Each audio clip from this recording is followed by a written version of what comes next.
dispute অসমীয়াত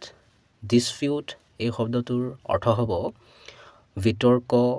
বা বিবাদ বা আপত্তি কৰা অৰ্থাৎ দুজন ব্যক্তি বা গোট বা দেশৰ মাজত হোৱা মতানৈক্য বা তৰ্ক যদি মই ক'ব বিচাৰোঁ যে কৃষক দুজনৰ মাজত ভূমি বিবাদ বা কৃষক দুজনৰ মাজত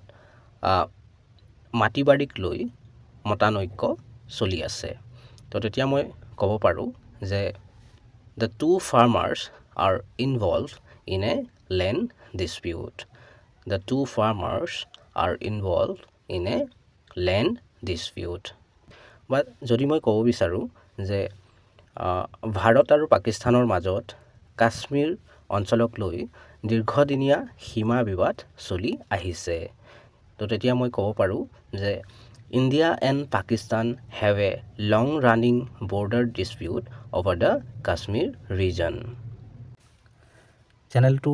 ছাবস্ক্ৰাইব কৰি ল'বা কাৰণ এনে ধৰণৰ ভিডিঅ'বোৰ ইয়াতে পাই থাকিবা